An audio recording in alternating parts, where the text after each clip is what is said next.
Hello, সবাই কেমন আছো? আজকে এখন এখানে সন্ধ্যা হয়ে গেছে, প্রায় 6টা সাড়ে 6টা বাজে। আমার আজকে সকাল থেকে খুব নস্টালজিক লাগছে।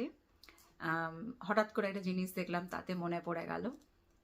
তাই আমি ভাবলাম আজকে তোমাদের সাথে ওটাই শেয়ার করি যে আমাদের ছোটবেলা কেমন কেটেছে, কোন কোন ছোট ছোট জিনিসে আমরা খুব খুশি হয়ে যেতাম, সেই সব ব্যাপারে।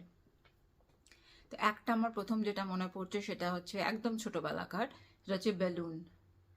যখনই বেলুন পেতাম, মানে কোনো মেলায় ঘুরতে গেছি কি পুজোয় ঘুরতে বেরিয়েছি, তখন বেলুন যদি কেউ আমাদের কিনে দিত, মানে সে আমাদের সবচেয়ে কাছের লোক। কি খুশি হতাম জানি না। কখনো মনে হয়নি যে বেলুনটাকে ফাটিয়ে দিই, কারণ সবসময় বেলুনটাকে নিয়ে খেলতে ইচ্ছা করতো। একটা ভয় সবসময় কাজ করতো যে বোধহয় এই বেলুনটা ফেটে গেল, তখন কি হবে। আর ইভেন ফেটে গেলেও, জানি না তোমরা এখন করো কিনা, ওটাই কিন্তু আমরা ফুলিয়ে চুটকি মতো করতাম, জিভ দিয়ে ঠেলে বার করে যে ছোট বেলুনের অংশটা, সেটা দিয়েও করতাম চুটকির মতো, ছোট্ট বেলুন মতো ফুলে থাকতো। সেটাকে আবার পটাশ পটাশ করার চেষ্টা করতাম। তো সেটা খুব মজা লাগতো। এটা বলছি অনেক ছোটবেলাকার কথা। তারপর আস্তে আস্তে একটা জিনিস মনে পড়ছে, সেটা হলো পেন। প্রথম যখন পেন্সিল ছেড়ে পেন শুরু করেছি, আমার মনে পড়ে আমাদের স্কুলে ছিল ক্লাস 2 পর্যন্ত হচ্ছে পেন্সিল, 3 থেকে পেন। এবার পেন প্রথমে শুরু করতে হবে ফাউন্টেন পেন, যেটা একদম ভালো লাগতো না, হাতে কালি পড়ে যেত। কিন্তু তারও একটা আলাদা মজা ছিল যে ধরে ধরে লিখতে হতো। তো অনেকটা এইরকম টাইপের দেখতে পেন হতো ফাউন্টেন পেনগুলো, যেটা সত্যি খুব ভালো, মানে বেশ অ্যারিস্টোক্রেট দেখতে লাগতো। কার কিরকম পেন আছে, ভালো ভালো ফাউন্টেন পেন, বন্ধুদের মধ্যে ডিসকাস করতাম, দেখতাম। এবার 3, 4, 2 বছর ছিল আমাদের ফাউন্টেন পেন, মানে ইঙ্ক পেন যেটাকে বলি, কালি পেন। 5 থেকে শুরু হলো যে এবার তুমি ইচ্ছা করলে ডট পেন শুরু করতে পারো। এবার তখন আমি নোটিস করলাম যে তখন যেন আমার মনে হচ্ছে যে ফাউন্টেন পেনটাই বেশি ভালো লাগছে, কারণ তখন অলরেডি অভ্যস্ত হয়ে গেছি ওই লিখে লিখে কালি পেনে। তো তখন যাই হোক, আস্তে আস্তে আমার মনে হয় 5টাও আমি কালি পেনেই লিখেছিলাম।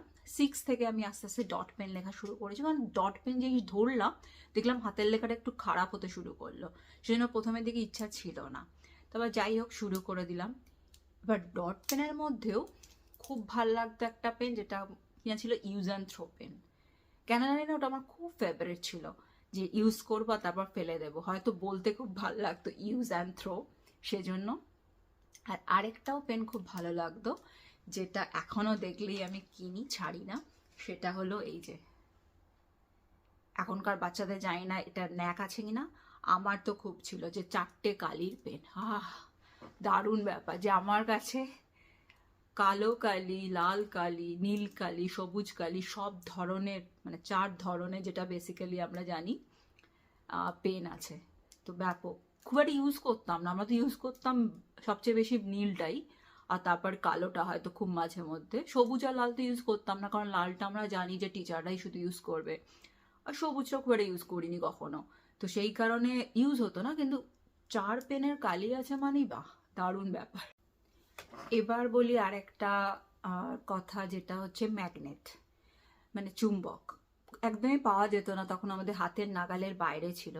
কিন্তু যখনই পেতাম, ইভেন একটা ছোট চুম্বক, আমার এখনো মনে আছে প্রথম যখন আমি পেলাম হাতে একটা ছোট চুম্বক, মানে এটা কি জিনিস, মানে ওটা যেন একটা ম্যাজিকের মতো, যে লোহাতে লাগাচ্ছি আটকে যাচ্ছে। তো ওই জিনিসটা ভীষণ আমাকে সেই সময় আকৃষ্ট করেছিল। চুম্বক মানে ম্যাগনেট, যে আমার কাছে একটা ছোট ম্যাগনেটের টুকরো আছে, আর ওটা দিয়ে কত কিছু করা যাচ্ছে।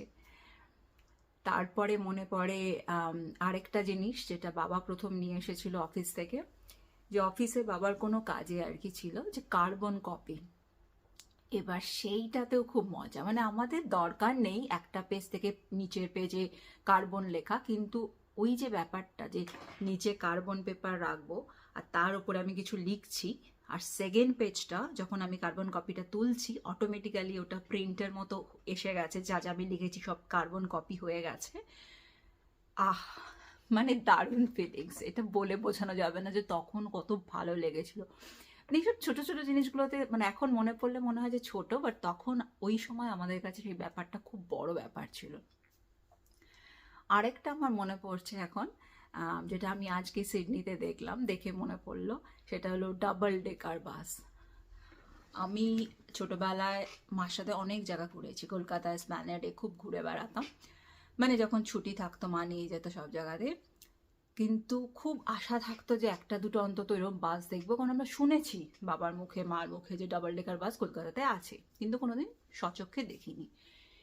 ছোটবেলায় এক দুবার মনে হয় দেখেছি, আমার এখন এক্স্যাক্ট মনে পড়ছে না কোথায় দেখেছি, বাট যখন দেখেছি তখন মোটামুটি হাঁ হয়ে দেখেছি। আর এখানে সিডনিতে আসার পর যে কত দেখেছি, কিন্তু সেই মানে ওই মনে পড়া ব্যাপারটা থেকেই যায়। আচ্ছা, যখন প্রথম কলকাতা দেখেছিলাম তখন কেমন মনে হয়েছিল। এখন এখানে সিডনিতে বেশ ভালোই দেখা যায়, লোক তো এখানে কম, খুব একটা ভিড় হয় না ডাবল ডেকার বাসে, কিন্তু আমি যখনই দেখি আমি এখনো প্রায় হা হয়ে দেখতে থাকি, যতক্ষণ বাসটা আমার চোখের সামনে দিয়ে যাচ্ছে, যতক্ষণ না ওটা চোখের নাগালের বাইরে যাচ্ছে আমি ওর দিকেই হাঁ করে তাকাতে থাকি। তো আমার এটা দারুণ লাগে। এ কটাই আপাতত মনে আছে আমার ছোটবেলাকার স্মৃতি। তোমাদের যদি কোনো ছোটবেলাকার স্মৃতি মনে পড়ে কমেন্টে লিখো, জানিও, সেই নিয়েও আলোচনা করবো তাহলে। আজ তাহলে এই পর্যন্তই, বাই।